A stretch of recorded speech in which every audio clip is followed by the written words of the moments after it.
Norteamérica es el mayor consumidor de drogas del planeta. México es el mayor cultivador y traficante de drogas del planeta. No es sorprendente que el trasiego entre el sur y el norte sea enorme. Y llevamos hablando en México durante los últimos 10 años de los narcos mexicanos y de la cuenta creciente de muertos de la infructuosa guerra contra ellos. Pero nunca hablamos de qué pasa cuando la droga cruza la frontera. ¿Quién la distribuye en el norte? ¿Quién se hace rico con ese comercio billonario? ¿Cuántos policías y senadores y gobernadores gringos están involucrados? Nada. Nada en nuestra prensa, nada en la prensa gringa. Como si la droga se distribuyera allende la frontera por arte de magia. Ni siquiera novelas respetablemente documentadas como Day of the Dog hablan de esa mitad de la realidad del narcomundo. Este mes acaba el misterio, con esta investigación de Jesús Esquivel. Una investigación no libresca, sino de campo. Una investigación que, no lo duden ustedes, cambiará la conversación sobre la droga en México y en Norteamérica. Los narcos gringos.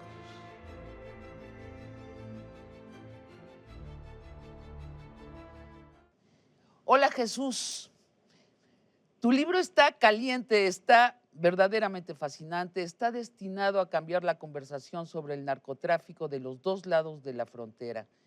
Escribes en la introducción, y te cito: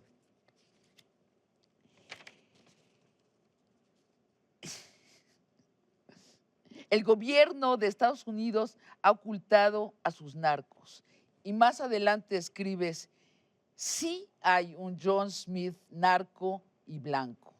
¿Por qué el gobierno gringo ha ocultado a sus narcos, Jesús? Sabina, buenas tardes. Pues mira, creo que es porque no quieren escupir al cielo. El gobierno de Estados Unidos y los estadounidenses por décadas han estado acostumbrados a culpar a otros de los problemas que tienen sobre consumo de narcóticos.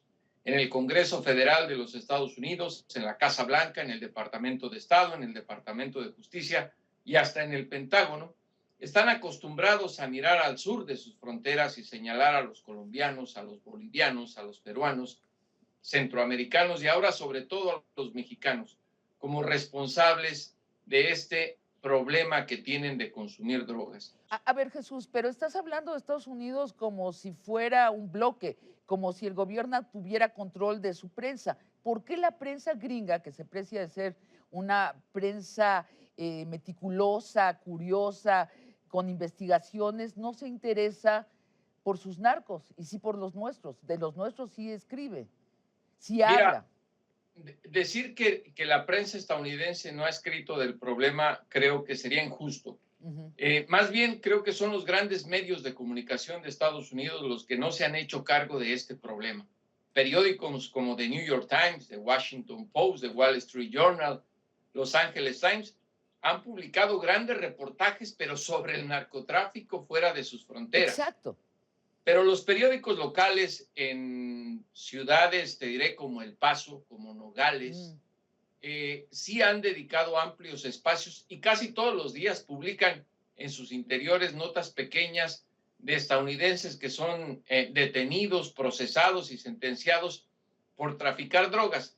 La diferencia, yo le preguntaba hace poco a una colega, Dana Priest, del periódico The Washington Post, ¿por qué no publicaban noticias como esta? Decía, pues es que para aquí no son grandes eventos. El decir que agarraron a un narcotraficante estadounidense y que lo sentenciaron a 10 años de cárcel y que duró 4 años en el negocio no es la gran noticia si la comparamos con un narcotraficante como el Chapo Guzmán. Mira, creo que la imagen de los estadounidenses desde que surgieron figuras como Pablo Escobar Gaviria han quedado impregnada la idea de que los narcotraficantes latinoamericanos son como Al Capone. Háblanos de don John Ford Jr., al que le dedicas todo un capítulo. Es un personaje muy singular. Cuando me hablaron de él en el estado de Texas no lo podía creer. un narco gringo que hablaba como narco mexicano y que quería ser narcotraficante mexicano. Imagínate, Sabina, si no me iba a llamar la atención. Cuando hablé con él, me quedé sorprendido por la manera en que trabajó vendiendo marihuana mexicana en los Estados Unidos, con la facilidad con la cual él cruzaba la frontera sur de su país, ingresaba en un automóvil o con maletas, se iba hasta Sinaloa a comprarle a los sembradores de marihuana su producto, cruzaba la frontera y la vendía como si nada. Él habla precisamente de los capítulos que vivió en su vida como narcotraficante, de cómo también está corrompido el sistema judicial de los Estados Unidos, de cómo lo entramparon para poderlo detener y de cómo pudo, gracias a ser gringo en esos años, tener contactos con narcotraficantes mexicanos cuando era otra época, es decir, no había tanta narcoviolencia, sino que más bien eran acuerdos que tenían entre colegas y que él podía con toda facilidad incluso contratar una avioneta y meter marihuana a los Estados Unidos. Él narra cómo conoció a Amado Carrillo Fuentes, el señor de los cielos, en ese tiempo jefe del Gran Cártel de Juárez, y cómo por la ignorancia y por no conocer la sensibilidad de los criminales mexicanos, fue incluso cuestionado por la gente de Amado Carrillo, que en este caso eran policías federales, a él, a su pariente, lo sacaron de un hotel pensando que eran agentes federales vestidos de narcos gringos, y resultó pues ser simplemente una prueba para saber si se trataba de alguien que simplemente quería vender drogas. Creo que Don Henry Ford Jr. te refleja precisamente cómo se comportan por lo menos los narcos gringos que viven en la frontera sur, porque él es un tejano.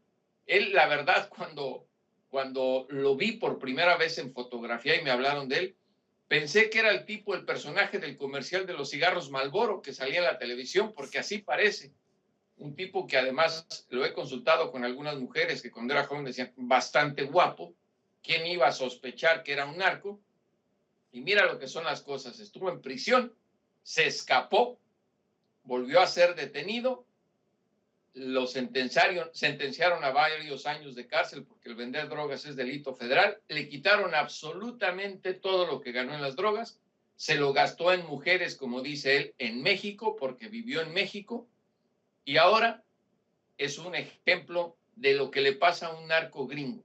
Quieren rehacer su vida, están en la pobreza, y es muy difícil restablecer nuevamente un camino recto en los Estados Unidos. Jesús, nada más para que vayamos dando pellizcos a esta realidad que reflejas y veamos qué tan diferente es a la nuestra, realmente distinta. Háblanos de las narcobodegas. ¿Cómo son las narcobodegas en América? ¿Quiénes son los dueños y dónde están? Mira, las narcobodegas, y sobre todo te voy a mencionar el caso de una ciudad que siempre me ha sorprendido, la considero yo como la narcobodega más grande de los Estados Unidos, en El Paso, Texas. Ahí hay muchísimas casas que son utilizadas por el narcotráfico mexicano a través de los famosos brokers o intermediarios, que son siempre en su mayoría estadounidenses, que no se apellidan García, que no se apellidan Flores. Son estadounidenses, anglosajones, que tienen la facilidad de poder rentar a las agencias de bienes raíces o comprar a estas agencias a nombre de los narcotraficantes mexicanos casas con estacionamientos en lugares donde nunca un policía estadounidense puede sospechar que se está almacenando todo tipo de drogas.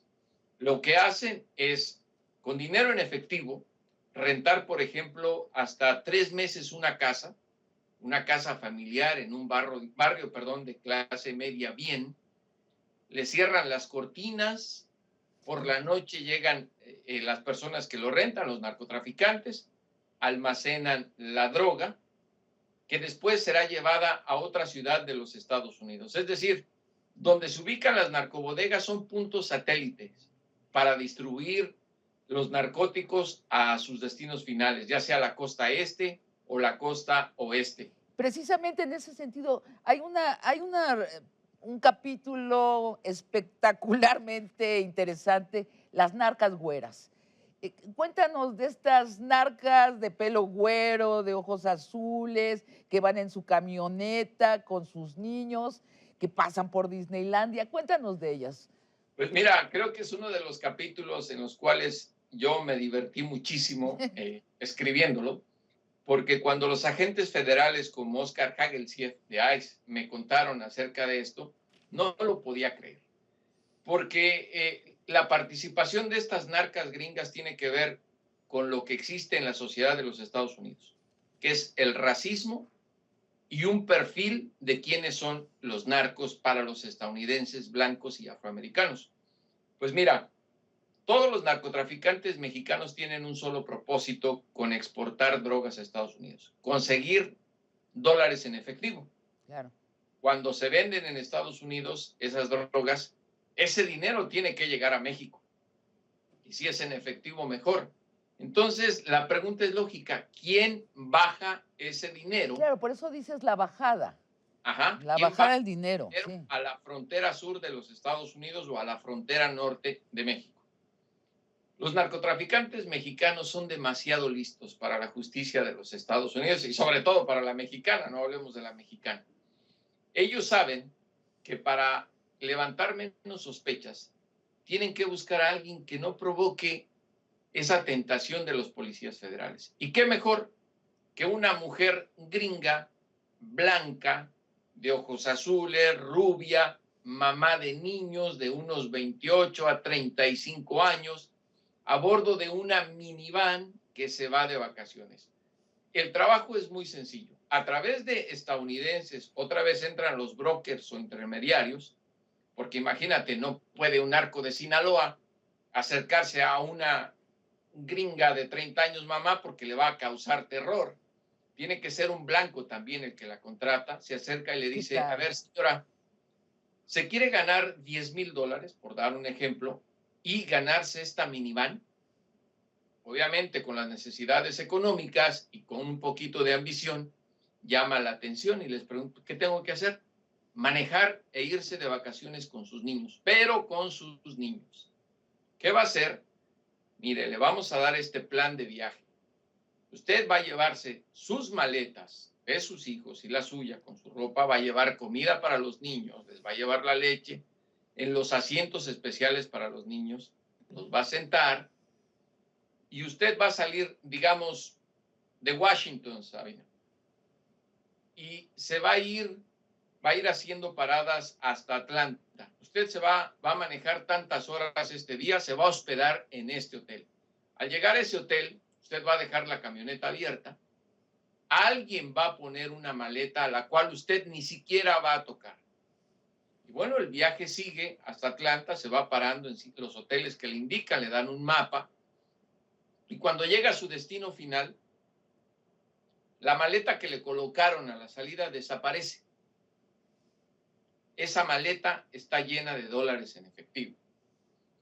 ¿Quién, policía de caminos en una carretera federal o en una autopista, va a sospechar de una rubia con niños, claro, que va manejando una minivan que juega una parte fundamental para el narcotráfico? Y si sospechara, ella diría, pues la maleta, yo no sé de quién es esa maleta, acá está mi cámara o mi iPhone lleno de fotos de mis hijos de vacaciones.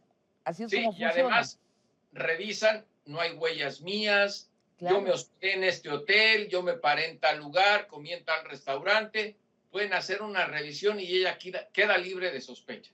Las han detenido, muy fácil, porque han repetido, la tentación del dinero es muy grande, han repetido en varias ocasiones ese tipo de viajes. Si hablas de una que hizo recorridos, juntó cientos de miles de dólares.